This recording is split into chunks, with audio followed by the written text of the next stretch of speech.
And to discuss the ongoing amendment process, I'm now being joined on the News at 10 by a Professor of Law, Akin Oyebode. Thank you so much, Professor, for joining us on the News at 10. You're welcome.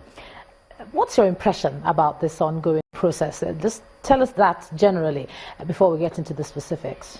Well, I honestly believe that the National Assembly is incompetent to fabricate a constitution for Nigeria or even amend what passes as the Nigerian constitution.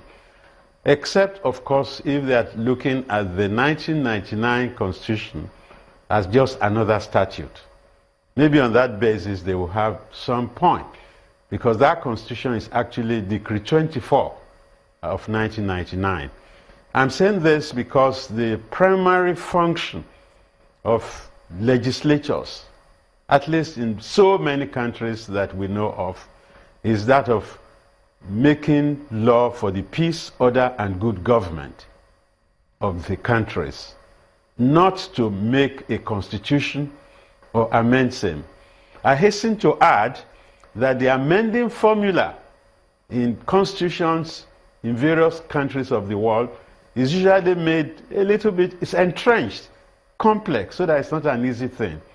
So I believe what the National Assembly should be busy doing is passing laws to draw up the modalities for convening a constituent assembly that will give us an autochthonous constitution. What they are doing for me is like excessive. They don't have that mandate. So who can? This constituent assembly you're speaking about? How they can make laws that will inform the convening and the functions of a constituent assembly. So once the constituent assembly is convened and they elaborate a new constitution for Nigeria, then such new constitution will be put to the litmus test of constitution making across the world. That is a referendum.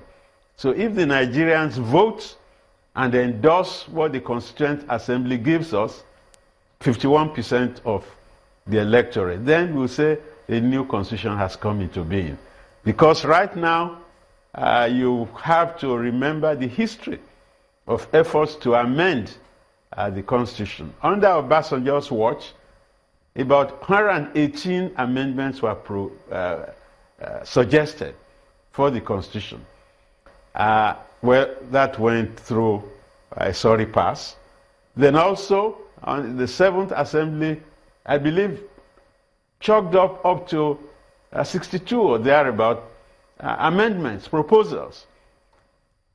If a constitution should engender such numerous amendments, sort of panel beating, I think Nigerians will prefer a brand new car than a thorough panel beating car with so many amendments. So there is that argument of us having a brand new one, but for now what is happening is, like you said, trying to touch up bits of it. And one issue I wanted to bring up to your attention is the devolution of power issue.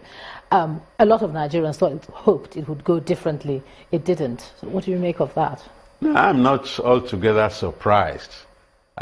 When we were at the confab, we tried to suggest the necessity for devolution. But there were many forces there gathered that were not totally convinced that Nigeria needed restructuring, reconfiguration, or in fact, devolution of powers.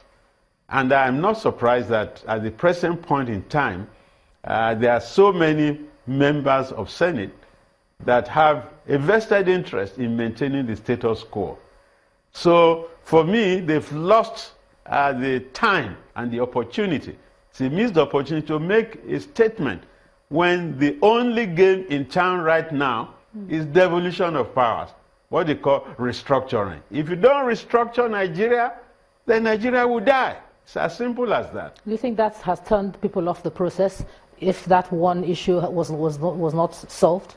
Look, the efforts by the Senate amount to emphasizing trifles, and they leave the main issue out of contention. If you don't do anything about dismantling or restructuring or reconfiguring the modalities of our cohabitation, then what's the point?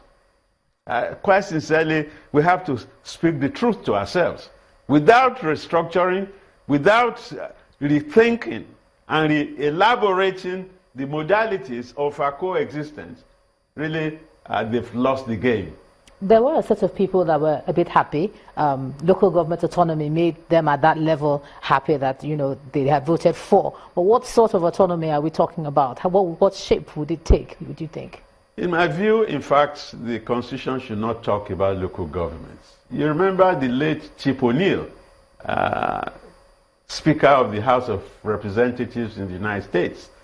He used to say that all politics was local. So if we agree with that contention, then what is the business of the Constitution with local governments? Local governments are local matters. The Constitution should not be involved at all. What we need really is to reconstitute what you call the federating units, because we now have 36 states that carry their feeding bottles to Abuja once a month to be replenished. They really have no muscle, they have no backbone. They don't have the wherewithal for their sustenance.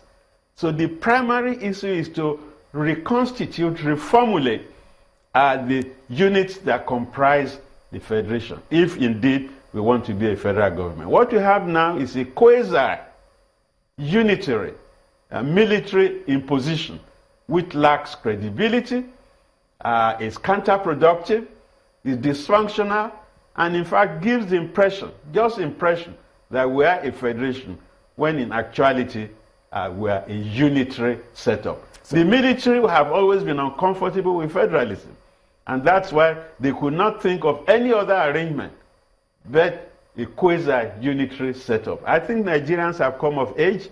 The time is right for us now to reconsider, rethink, and reinvent the modalities of our coexistence. A very strong position there. Thank you so much, Professor Akin Oyebode, for sharing your thoughts with us on the news at 10 tonight. Thank you.